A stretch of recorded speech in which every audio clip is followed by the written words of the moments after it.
often gives us nothing but empty hands and heavy burdens. Yet inside those empty hands lies the power to build a future no one can imagine. This is the story of a boy who walked the road from nothing to everything. In a small, forgotten village, where the streets were dusty and the nights were silent, lived a boy named Ethan. His house was a small shack made of wood and tin.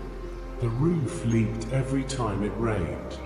His father was a daily wage laborer who sometimes came home with empty pockets. His mother sold vegetables at the roadside, barely earning enough to feed the family. Most days, Ethan went to school wearing torn shoes and carrying a patched-up bag. His classmates whispered about him. Some mocked him. But Ethan never stopped going to school. Deep inside him was a dream so bright that no amount of poverty could dim it. He wanted to become an engineer, someone who could build things that lasted longer than the tin roof above his head. Every evening, after school, Ethan worked at a small tea stall. He washed cups, cleaned tables, and earned a few coins to help his parents. Some nights, when he was too tired, he fell asleep with his books still open. But even in his sleep, he dreamt of bridges, machines, and tall buildings. One rainy afternoon, while wiping tables at the tea stall, Ethan overheard two travelers talking. They spoke about a scholarship exam in the city, a chance for poor students to study in a big engineering college for free. Ethan's heart raced. That exam could be his road out of the village. That night, he told his mother, "If I pass this exam, I can study in the city. I can change our lives." His mother smiled, but her eyes were full of worry. "It's far, Ethan. We don't even have money for the train ticket." Ethan took a deep breath. "Then I'll learn it."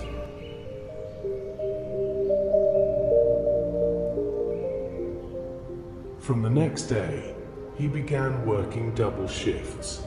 He delivered newspapers in the morning before school, and after school he worked at the tea stall.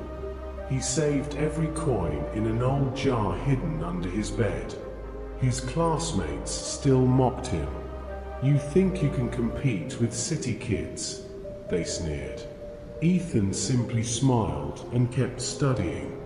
Weeks turned into months.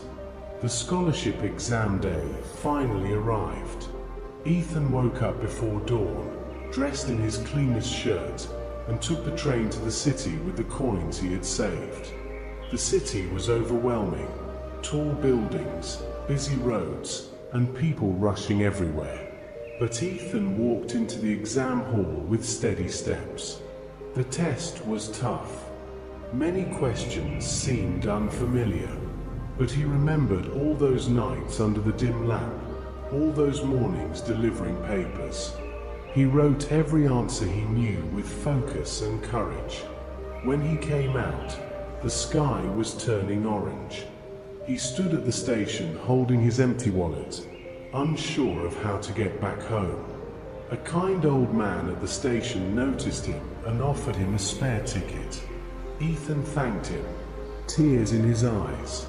On the train, he stared out the window and whispered to himself, "I've done my part. Now I leave the rest to fate."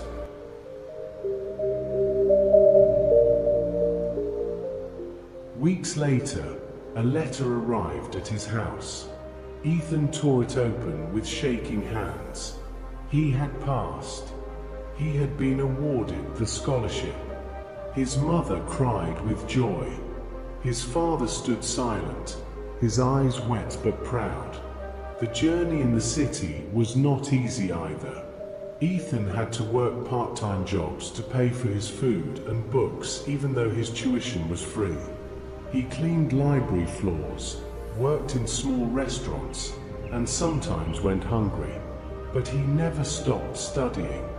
The fire inside him burned brighter with every obstacle. 4 years passed. Ethan graduated top of his class. Big companies came to his college to offer jobs. When he received his first job letter, one with a salary his father could never have imagined, he called his parents. His mother could not speak. She only cried into the phone.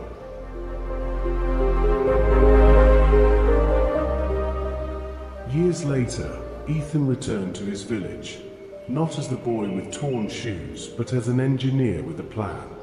He built a new roof for his parents' home. He started a small training center for village youth, teaching them skills to earn a living.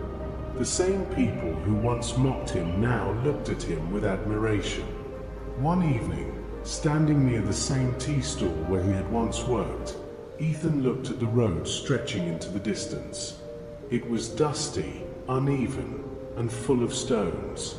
But he smiled. That was the road he had walked, the road from nothing to everything. And he knew deep inside, the real treasure was not the money he earned or the degree he held. It was the person he had become through every hardship.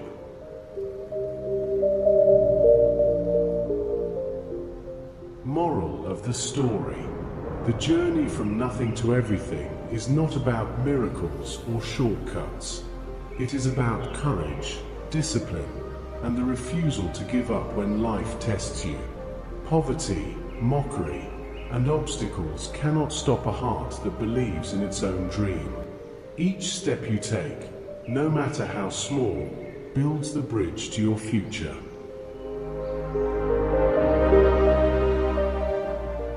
Every one of us walks a road. Some roads look easy, some look impossible. But your steps, the ones you take today, decide where the road will lead. Start small, but start now. Your everything begins with one brave step. If this story touched your heart, share it with someone who needs a spark of courage. And if you want more stories of hope and strength, stay connected with this channel for the next one.